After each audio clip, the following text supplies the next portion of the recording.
হেই viewers, আসসালামু আলাইকুম। Welcome back to my channel.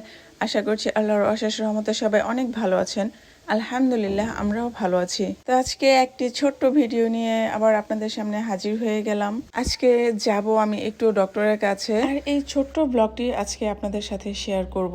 তো মেয়েকে রেডি করে নিয়ে নিলাম আমার সাথে নেব না, মেয়ের বাবার কাছে রেখে যাব, কারণ বাহিরে অনেক শীত। আসলে সন্ধ্যাটা হলে আমাদের এদিকে অনেক শীত পড়ে যায়, বাট দিনের বেলা সেই গরমে। তো ভাবলাম যেহেতু বাইকে যাব, তো মেয়ের এমনিতেও একটু ঠান্ডার প্রবলেম আছে, তো এই জন্য ছেলেকে সাথে করে নিয়ে গেছি। মেয়েকে তার বাবার কাছে রেখে ছেলেকে নিয়ে গিয়েছি সাথে।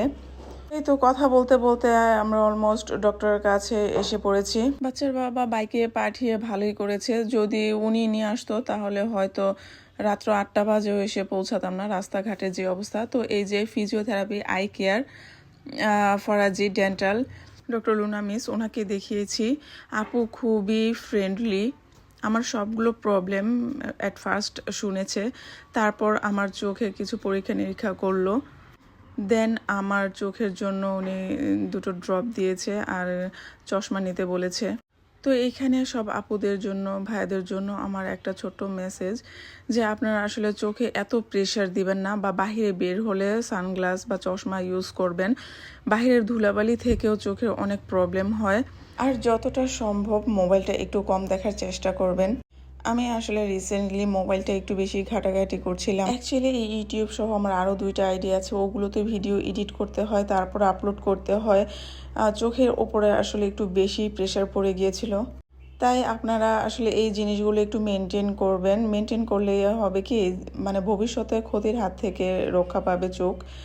কথায় আছে না যে দাঁত থাকতে দাঁতের মর্যাদা বোঝে না, আসলে এইরকমই বিষয়টা। চোখ, কান, গলা এইগুলো আসলে খুব সেন্সিটিভ জিনিস। এগুলো আমরা একটু সাবধানতা অবলম্বন করলেই একটু ক্ষতির হাত থেকে আমরা বাঁচতে পারি। যাই হোক, ডক্টর দেখিয়ে এখন আমরা বের হয়ে গেলাম। আর ছেলেটা বায়না ধরছিল আম্মু ফুচকা খাবো, তো ভাবলাম বিকেলে যেহেতু কিছু খাওয়াইনি, একটু ফুচকা খাওয়াই, তাহলে তার পেটটা একটু ভরবে। এমনিতে বাহিরের জিনিসপত্র আসলে আমার তেমন ওকে খাওয়ানো হয় না, আর তাই এখন উনি মহা খুশি। তো এইদিকে ওকে খাওয়াতে খাওয়াতে আমার পেছন দিক দিয়ে ছোট্ট একটি বাচ্চা মেয়ে, ও বলছিল আমাকে মানে ফুল নেয়ার জন্য। তো বললাম, মামুনি তুমি এত ছোট ফুল বিক্রি করছো, তোমার আব্বু আম্মু কোথায়? বললো যে আমার আব্বু আম্মু আছে এইখানে। তাকে দেখলে কি বোঝা যায় আপুরা যে সে ফুল বিক্রি করে? আসলে পেটের দায়ে বয়স বোঝে না, ছোট বড় বোঝে না। ক্ষুধা তো ক্ষুধাই, ক্ষুধার জ্বালা খুবই খারাপ। আর তাই হয়তো তার বাবা মা তাকে এত ছোট বয়সে ফুল বিক্রি করতে পাঠিয়ে দিয়েছে। তো তাকে আমি কিছু টাকা দিয়ে দিলাম, বললাম যে ফুল লাগবে না, তুমি টাকাটা নিয়ে যাও। তো এইদিকে আমার ছেলের খাওয়া শেষ, এখন আমরা চলে যাব। তো ডক্টরের ফাইলটা নিয়ে প্রবলেম হয়ে গিয়েছিল, এটা নিয়ে আমি কিভাবে বসবো বুঝতে পারছিলাম না। তো ভাগিনা বলছিল যে মামুনি টেনশন করো কেন, আমার কাছে দাও, দেখো কি করি। তো ও এটা ওর টি শার্টের ভেতরে নিয়ে নিল। মানে বুদ্ধি কাকে বলে। বলছিল এখন বাইক চালালে আমার খুবই শীত লাগবে, এটা এখানে নিয়ে নিই, তাহলে আমার শীত লাগবে না। তো আমরা বাইক নিয়ে বের হতে এই যে রাস্তায় একটা অ্যাক্সিডেন্ট দেখলাম, খুবই খারাপ লাগলো। আসলে রাস্তাঘাটে গাড়িগুলো অনেক সাবধানে চালানো উচিত।